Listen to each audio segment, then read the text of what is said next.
አንዳንዶች በተለይም የመንግስት ባለስልጣናትና መገናኛ ብዙሃን ኢትዮጵያ ለ2019 ዓመተ ምህረት የያዘችውን በጀት እንደ ትልቅ የሀገሪቱ የኢኮኖሚ እድገት ማሳያ ኢትዮጵያም ከጎረቤት የአፍሪካ ሀገሮች በበጀቷ እየላቀች እንደመጣች ማሳያ አድርገው ማውራትን ስራቸው አድርገውታል።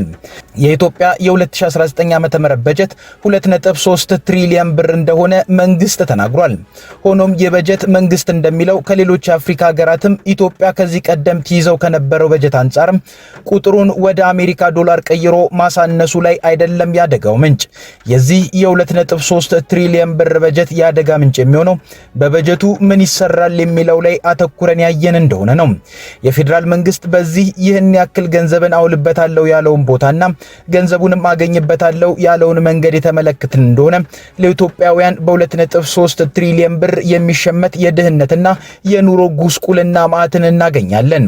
ይህም መጪውን ዓመት ከመቼውም ጊዜ በላይ በኢኮኖሚው ዘንዳ ለኢትዮጵያውያን አስፈሪ ጊዜን እያመጣ ነው። ጤና ይስጥልን፣ ኢትዮ ፍሮንቶች ነን። አብራችሁን ስትቆዩ ከዚህ የ2.3 ትሪሊዮን ብር በጀት ጋር በተያያዘ ከሁሉም ኢትዮጵያዊ ፊት የተደቀነውን የኢኮኖሚ በልቶና ጠጥቶ የመኖር አደጋን እናያለን። እስከዛው ቻናላችንን ሰብስክራይብ፣ ላይክ እና ሼር እያደረጋችሁ አብራችሁን ቆዩም። የገንዘብ ሚኒስትሩ አህመድ ሺዴ በቅርቡ ለህዝብ ተወካዮች ምክር ቤት የ2019 ዓመተ ምህረት በጀትን በንባብ ሲያሰሙ ብዙዎች ትኩረት ያልሰጡትን አንድ አደገኛ ነገርን አንስተዋል። እሱም መንግስት ለቀጣዩ በጀት ዓመት ለነዳጅ ድጎማ የያዘው በጀት 20 ቢሊዮን ብር ብቻ ነው የሚለውን ንግግራቸውን ነው። እንግዲህ በገንዘብ ሚኒስትሩ አህመድ ሺዴ አነጋገር መሰረት የኢትዮጵያ መንግስት በቀጣይ ዓመት ለነዳጅ ድጎማ የያዘው በጀት በዚህ ዓመት ለአንድ ወር እንኳን ለነዳጅ ድጎማ የያዘውን ገንዘብ አይሆንም። ራሱ መንግስት ሲለው እንደከረ አሁን እየተጠናቀቀ ባለው በጀት ዓመት መንግስት ለነዳጅ ድጎማ በየወሩ ከ20 እስከ 30 ቢሊዮን ብርን ሲያወጣ ነበር። በጥቅሉም ለሙሉ ዓመቱ ለነዳጅ ድጎማ 100 ቢሊዮን ብርን ይዞ ነበር። ሆኖም በመካከለኛው ምስራቅ ጦርነት ሳቢያ ኢራን የሆርሙዝ ሰርጥን በመዝጋቷ ምክንያት ነዳጅ እንደ ልብ ወደ ዓለም ገበያ መግባት ባለመቻሉ የተፈጠሩ ምስቅልቅሎች መንግስት ለነዳጅ ያደረገውን ድጎማ በድንገት ካቀደውን በላይ ሆኖ 270 ቢሊዮን ብር መሆኑን ተናግሯል። እንዲህም ሆኖ የሀገር ውስጥ የነዳጅ ችርቻሮ ዋጋ አንሮታል። ቤንዚል በሌተር 167 ብር፣ ናፍጣ ደግሞ 180 ብር የገቡትም በዚሁ ምክንያት ነው። ብዙዎች ልናስተውሉ የሚገባው ነገር ግን ኢራን የሆርሙዝ ሰርጥን ባትዘጋም ኖሮ በኢትዮጵያ ውስጥ የነዳጅ የችርቻሮ ዋጋ አሁን እንደሆነ ሁሉ መናሩ የማይቀር ነው። ምክንያቱም በዳቦ ስሙ ሀገር በቀል የሚል ስያሜ ባለው የማክሮ ኢኮኖሚ ማሻሻያ የፖሊሲ ነፃነቱን በሙሉ ለአበዳሪዎቹ የዓለም አቀፉ የገንዘብ ተቋምና ዓለም ባንክ የሰጠው የኢትዮጵያ መንግስት በበጀቱ ላይ ጉድለት እንዳይመጣበት የነዳጅ ድጎማን ሙሉ ለሙሉ እንዲያነሳው አዘውታል። የኢትዮጵያ መንግስትም በዚሁ ጉዳይ ላይ ተስማምቷል። የኢትዮጵያ መንግስት ይህን ሊተገብር ሲንቀሳቀስ በነበረበት የካቲት ወር ነበር የኢራን ጦርነት የተነሳው።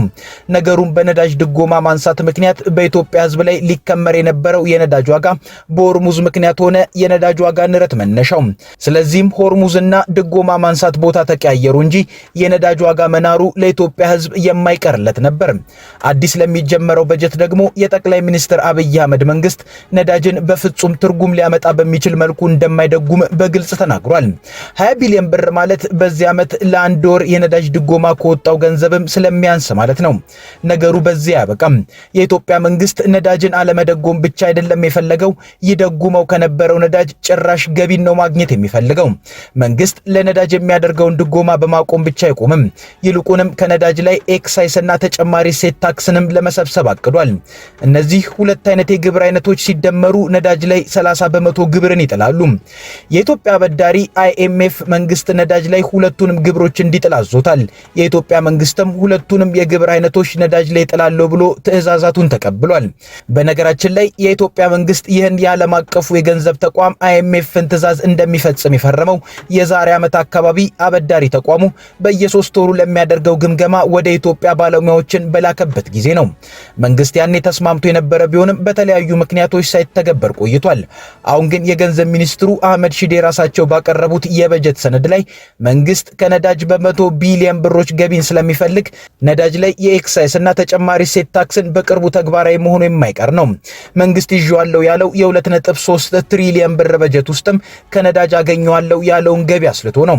ቤንዚን አሁን ላይ በሌተር 167 ብር የሆነው፣ ናፍጣ ደግሞ 180 ብር የገባው እንግዲህ መንግስት ነዳጆች ነዳጆቹን በሌተር ከ40 እስከ 70 ብር ደጉም ያለው ብሎ ነው።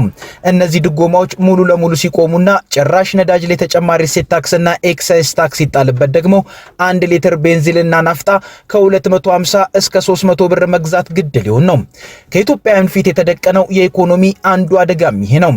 የ2.3 ትሪሊየን ብሩ በጀት በውስጥ ያቀፈው አንዱ ድህነት ፈልፋይ ማሽንም ይሄው ነዳጅን የተመለከተው ጉዳይ ነው። በዚህ ዓመት የተፈጠረው የነዳጅ ዋጋ መናር ብዙ ኢትዮጵያውያን ላይ የፈጠረውን ተጽዕኖ ለመረዳት በአዲስ አበባ ካፌዎችና ሬስቶራንቶችን ማየት በቂ ሊሆን ይችላል። የነዳጅ ዋጋ መናር የምግብና መጠጥ ግብዓቶችን ያናረባቸው ካፌዎችና ሬስቶራንቶች እነሱም የሚሸጡት ምግብና መጠጥ ላይ ዋጋን እንዲጨምሩ በማድረጉ በደንበኛ ድርቅ እንዲመቱም አድርጓቸዋል። የመሰረታዊ ሸቀጦች ዋጋ መናር ብዙ ኢትዮጵያውያን ትላንት ሲጠቀሟቸው የነበሩትን ምርቶች ዛሬ በሩቁ እንዲያዩት አድርጓቸዋል። የኑሮ ደረጃቸውንም አውርዶታል። የ2.3 ትሪሊየን ብሩ በጀት ይዘቶችም ይህን አደጋ ማስቀጠሉ አይቀርም። የገንዘብ ሚኒስትሩ አህመድ ሺዴ ያቀረቡት የ2.3 ትሪሊየን ብር በጀት አብዛኛው የሚውለው ግንባታዎች ላይ፣ ስራ ፈጠራና መሰል ጉዳዮች ላይ ቢሆን ባልከፋም በተናጠል ሲታይ ከ2.3 ትሪሊየን ብሩ በጀት ውስጥ ከፍተኛ በጀት የተያዘለት ለዕዳ ክፍያ ነው። ለዚህ ነው የ2.3 ትሪሊየን ብር በጀቱ ቁጥሩ እንጂ የሀብታም የሚመስለው ድልድሉ ድህነት ነው ያልነው። እንደሚታወቀው መንግስታት በጀትን ሲይዙ ለሁለት ይከፍሉታል። አንዱ ለመደበኛ ወጪ ነው፣ ባለሙያዎቹ ሪከረንት በጀት የሚሉት ማለት ነው። በጀት ለደሞዝ ለዕዳና መንግስት ላሉበት የተለያዩ ክፍያዎች የሚውለው ነው። ሁለተኛው የበጀት ክፍል ደግሞ ለካፒታል ፕሮጀክቶች የሚያዘው በጀት ነው። ይህ በጀት እንደ ኢንዱስትሪ ፓርክ፣ የኃይል ማመንጫና መንገድ ግንባታ አይነት የልማት ስራዎችን ለማከናወን የሚያዝ በጀት ነው። ኢትዮጵያ ካለባት ድህነትና ዜጎቿም ከተደቀነባቸው ስራ አጥነት አንጻር የመንግስት በጀት መድኃኒት የሚያመጣው በካፒታል ፕሮጀክቶች ላይ ቢሆን እንደሚያዋጣሙ ነው። ይህ ግን ከቅርብ ዓመታት ወዲህ ባሉ የኢትዮጵያ በጀቶች ውስጥ ሲሆን አይታይም። ብዙ ሳንለፋ ለ2019 ዓ.ም የተያዘውን 2.3 ትሪሊየን በጀት እንኳን ብናይ ከዚህ በጀት ውስጥ ለካፒታል ፕሮጀክቶች የተያዘው በጀት 568 ቢሊዮን ብር ነው። ከአጠቃላይ በጀቱ ሩቡንም አይሆንም ለካፒታል ፕሮጀክቶች የተያዘው በጀት። በሌላ በኩል ለመደበኛ ወጪ የተያዘው በጀት ግን 1.2 ትሪሊየን ብር በላይ ነው። ይህን የመደበኛ ወጪ መብዛት ሲታይ መንግስት ለተለያዩ ምርቶች ድጎማ ለማድረግ ያሰበ ይመስል ይሆናል። ደሞዝ መጨመርም የፈለገ ሊመስለን ይችላል። ነገር ግን ራሳቸው የገንዘብ ሚኒስትሩ አህመድ ሺዴ ደሞዝ እንደማይጨመር በፓርላማ ላይ ተናግረዋል። ከ1.2 ትሪሊዮኑ የመደበኛ ወጪ በጀት ውስጥ ለግማሽ የሚጠጋውን ማለትም 542 ቢሊዮን ብሩ ለዕዳ ክፍያ የሚውል ነው። ለመደበኛ ወጪ ከተያዘው ውስጥም ቁጥር 1 ቦታን የያዘው ለኢትዮጵያ ሕዝብ መፍትሄ የሚያመጣ ጉዳይ ላይ ሳይሆን ለዕዳ ክፍያ ነው። ቀላል የማይባሉ የምጣኔ ሀብት ባለሙያዎችና የምዕራቡ ዓለም የገበያ አክራሪ ኢኮኖሚ ፍልስፍናን አደጋነት የገባቸው ኢኮኖሚስቶች እንደ ኢትዮጵያ አይነት ድሃ የሚበዛባቸው ሀገራትን የሚመሩ መንግስታት ከሚይዙት በጀት ውስጥ ቢያንስ ከግማሽ በላይ የሚሆነውን በጀታቸውን ለካፒታል ፕሮጀክቶች ቢያውሉ ይመክራሉ። መንገዶች ሲገነቡ፣ ኢንዱስትሪ ፓርኮች ሲሰሩና መንገዶችም ሲቀየሱ፣ ትምህርት ቤት፣ ሆስፒታሎች እንዲሁም ኃይል ማመንጫዎች ሲሰሩ በተመሳሳይ ሰዓት የሥራ ዕድልን በስፋት ይፈጠራል። ሀገራቱ ወደ ቀጣይ የኢኮኖሚ ሽግግር የሚያደርጉት ጉዞም ይቃናል ብሎ ያምናሉ። እነ ደቡብ ኮሪያና ቪየትናም የመሳሰሉ ሀገራትም በዚህ መንገድ ስለተሳካላቸው ጽንሰ ሐሳቡ መሬት ላይ ባለ ልምድ ስኬታማ ነው። ህወሓት ይመራው በነበረው የኢህአዴግ መንግስት በየዓመቱ ከሚመደበው በጀት ውስጥ ከ40 እስከ 60 በመቶ ለካፒታል ፕሮጀክቶች ይውል ነበር። ይህም በርካታ ግንባታዎች እንዲሰሩ በማድረግ ስራ ፈጥሯል። ጠቅላይ ሚኒስትር አብይ አህመድ ወደ ስልጣን ከመጡ በኋላ ግን ለልማት ስራዎች መንግስት የሚይዘው በጀት ከአጠቃላይ በጀቱ በእጅጉ እያነሰ መጥቷል። ይህን ከአጠቃላይ የሀገሪቱ ዓመታዊ ምርት አንጻር ቢታይ ደግሞ እዚህ ግባ የሚባል አይሆንም። ይህም የኢትዮጵያ መንግስት የአይኤምኤፍ የምርኮኛነቱ ውጤት ነው። ጠቅላይ ሚኒስትር አብይ አህመድ የሚመሩት መንግስት ዕዳ ገብቻለሁ፣ የውጭ ምንዛሪ አጥሮኛል፣ ታደገኝ ብሎ አይኤምኤፍን ጠየቀው። አይኤምኤፍ ለበርካታ ዓመታት ይህን የኢትዮጵያን ምርኮኝነት ይጠባበቅ ነበርና መድኃኒቶቹን አዘዘ። ለኢትዮጵያ መንግስትም ኃይል ማመንጨትና ኢንዱስትሪ ፓርክ እያልክ የምትይዘውን በጀት ቀንስ፣ ይህን የምታደርግ ከሆነ ለዕዳ ትጋለጣለህ ወይንም ገንዘብን ካላተምኩ ልትል ነው። ስለዚህ የመሰረተ ልማቱን ጉዳይ ለግሉ ዘርፍተው። በዚህም መሰረት በጀትን እስካሁን ያለብህን ዕዳ ለማቃለል አውል። አዳዲስ መሰረተ ልማቶችን ባለማብዛት አዳዲስ ዕዳ ቀንስ፣ ያኔ እኔ ደርስልሃለሁ አለው። የአብይ መንግስት ለካፒታል ወይንም ለልማት ፕሮጀክቶች የሚውል በጀትን በእጅጉ እየቀነሰ ኢህአዴግ ይዘው ከነበረው 40 እና 60 በመቶ በጀት ወደ 20 በመቶ ያወረደውም ለዛ ነው። አሁንም በ2.3 ትሪሊዮን ብሩ በጀት ውስጥ ዕዳ ክፍያ የያዘውም ለዛ ነው። የተያዘው 568 ቢሊዮን ብር የካፒታል በጀት በራሱ ትንሽ ሆኖ አልነበረም። ነገር ግን ከዋጋ ንረቱ አንጻር ለ130 ሚሊዮን ህዝብ ብዙም ስራ የሚሰራ ገንዘብ አይደለም። ይህም ለካፒታል በጀት የተባለው 568 ቢሊዮን ብር ብዙ ለቅንጡ መናፈሻዎቹን ለፋብሪካዎቹን አልታወቀም። የ2.3 ትሪሊዮን ብር በጀቱ ዋነኛ አደጋ ደግሞ በጀቱ የሚሞላበት ሌላው መንገድ ነው። መንግስት ከዚህ በጀት ውስጥ 1.6 ትሪሊዮን ብሩን ከታክስና ታክስ ካልሆኑ ገቢዎች የምሞላው ነው ብሏል።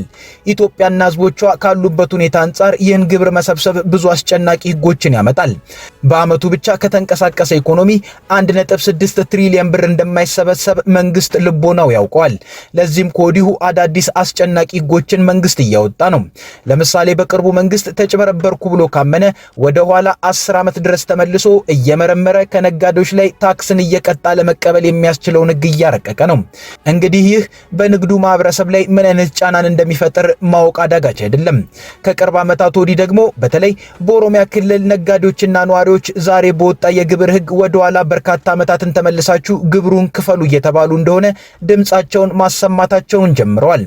ይህ ሁሉ እየሆነ ያለው መንግስት አቅጇለው ያለውን ገቢ እንዲሰበስብ ለማስቻል ነው። በዚህ ሳቢያ ዜጎች ወገባቸው ጎብጦ በማህበራዊ ሚዲያ ወጥተው መናገርም ጀምረዋል። ይህችት በአዳማ ከተማ የሴቶች ጸጉር ቤት ነበራት። ነገር ግን የምትሰራበት ጸጉር ቤት በኮሪደር ልማት ምክንያት ፈርሶ ስራ ማቆሟ ቢታወቅም ይህን የሚያረጋግጥ ሰነድ ለመንግስት ብታስገባም ባልሰራችው ንግድ ግብር ክፈይ መባሏን አማራ ትናገራለች። አዩና ሲስተም ላይ አልተዘጋም። ይሄ ፋይል ላይ ፈርሶባታል ይባል እንጂ ሲስተም እየቆጠረ ነው። ለዚህ የአመት የጸጉር ቤቱን ግብር አለብሽ። ምን ማለት ነው? ይሄኛው ፋይል ተሰጥቶ ቀሪ እጄ ላይ ይዤ ከፋይል ጋር አያይዤ የለ እንደ ደብዳቤ በሚል ለማስረዳት በጣም ረጅም ሰዓት ሞከርኩ። ማንም ሊረዳቸው አይችልም። የራሳቸው ስህተት መሆኑን ራሱ እንኳን ሊቀበሏቸው አይችሉም። ምክንያቱም ፋይል ጋር ከተያያዘ ወረቀት ለምንድን ነው የኔ ስህተት የሚሆነው? ሲስተም ላይ አለመግባቱ ችግር ለምንድን ነው የኔ የሚሆነው? እሱ በጣም ጥያቄ ሆኖብኝ ነበር በሰዓቱ። እና በቃ ሄድኩኝ። ከዚህ ሂጂና እዛ ቢሮ ሲሉኝ እዛ ቢሮ ከተማ ውስጥ ያለው ሁሉ ገቢዎች ቢሮ መዞር ጀመርኩኝና ይኸው እንደዚህ አይነት ነገር አለ ከፋይሌ ጋር ተያይዟል፣ ግን ሲስተም ላይ አልተቋረጠም ብለውኝ የአመት መገበር አለብሽ አሉ። የምገብረው እኮ ስትሰራ እኮ ትገብራለህ። ለምን እኔ ብሰራ እኮ ይሄን ያህልም ልሆን አልችልም። ግን የፈረሰ ቤት ያልሰራሁበትን ምን ብዬ ነው የአመት የምከፍለው? ሲቀጥል ደግሞ የአመት ለመክፈል እኮ ራሱ ብር ያስፈልጋል አይደል እንዴ? ይችኛው እህት ደግሞ እንዲሁ ከተገቢው በላይ የአከራይ ተከራይ ግብር ተጠይቃ የደረሰባትን እንግልት ስትናገር ተደምጣ ነበር። 73390 ብር ከፈይ አሁኑኑ በቴሌ ብር አለች። በጣም ገረመኝ። ምክንያቱም የገረመኝ እኔ ባከራየሁት ብር በዚህ በአዲስ አበባ ሂሳብ አሰራር መሰረት ሰርተ ነው ሊደርስብኝ የሚችለው 30600 ብር ነው። ያንን ብር ልከፍል ነው ሄድኩት የነበረውና እንደዛ ስለኝ በምን አግባብ ነው ይሄን የተሰራውና ስላልገባኝ አስረጅኝ አልኳት። ምንም ላስረዳሽ የምችለው ነገር የለም መክፈል ያለብሽ ነው በቃ ከፈይ ያለችኝ ማለት ነው። እንዴ ማለት እየተነጋገርን እየተግባባን ለመክፈል እኮ አንድ ነገር ትክክለኛውን ማወቅ አለብኝ ብዬ ልጠይቃት ሞከርኩኝ። ግን ልታስረዳኝ ፍቃደኛ አይደለችም። ሌላኛዋ ጋር እሷ ታስረዳሽ ያለችኝ። ሌላኛዋን ካልኩሌቱን እንዴት ነው ሂሳብ አሰራሩን እኮ አውቀዋለሁኝ። የተከራየውን ብር በ12 ማባዛት ሲካፈል ለሁለት ከዛ ያን እንደዛ ተደርጎ ብቻ የሚቀነስ አለ እንደዚህ 18000 ብር ተቀንሶ 30600 ብር ደርስብኛልና ለዛ ነው ተዘጋጅቼ የመጣሁት። ግን ይሄንን ብር ግን አሁን መክፈል አልችልም። እንደዛ ከሆነ ደግሞ ችግር የለውም ልውጣና በቃ እንትን ብዬ አስተካክዬ መጥቼ ከፍላለሁ አልኩ ማለት ነው። እኔ ሰላት ግን ምንድነው የመለሰችልኝ መልስ ውሃ ሃይላንድ ውሃ ግማሽ ሊትር ይዛ መጣችና ባይጥምሽም ጠጪው ብላ ሰጠችኝ ማለት ነው። እሺ አመሰግናለሁ። እውነት ነው አገሩ ሙቀት ነው እንኳን ሰጠሽኝ ብዬ ውሃውን እየጠጣው ግን አንድ ነገር ላግባባት ሞከርኩኝ። የኔት የሰራችሁበት አሰራር ምናልባት እንደ ሀገር ይመስለኛል አይደለ እንደ ኢትዮጵያ ነው በአንድ ሀገር ውስጥ ሁለት መንግስት የለም ወይም ሁለት አሰራር የለም። አሰራሩ ምናልባት ተሳስተሽ ከሆነ አብረን ልንሰራው እንችላለን ወይ አልኳት እና ይሄን ደግሞ ለምን እስከዚህ በፊትስ 2017 ከሆነ አሁን የምከፍለው 2017 ነው ክፈይ የተባልኩት የምከፍለው 2017 ከሆነ ለምን 2017 አልተጠየቅኩም ስላት ያኔ ብር ነበረን አሁን ነው መንግስት ራሳችሁን ቻሉ ብሎ ለኛ ስልጣን ይሰጠን ስለዚህ ብሩ ስለሚያስፈልገን ክፈይ የተባልሽው መክፈል ብቻ ነው መደራደር አያስፈልግም አለችኝ ማለት ነው። ከቅርብ ጊዜ ወዲህ መንግስት በሚከተለው ይህ አይነቱ የግብር ስርዓት የተማረሩ ዜጎች በግልጽ ድምጻቸውን እያሰሙ ነው። እንግዲህ መንግስት 2.3 ትሪሊየን ብር በጀትን የሚያወጣው በዚህ መልኩ ዜጎችን እያስለቀሰ የሚሰበስበውንም አስቦ ነው። የሰሞኑ ለታርጋ 56000 ብር ክፈሉ አዋጅ ጀርባም ይሄ አስጨናቂ የገቢ ስብሰባ ፍላጎት አለ። እንዲህ አይነት የግብር አሰራሮች ዜጎችን ወገባቸውን እያጎበጠ የኢኮኖሚ ደረጃቸውን ያወርደዋል።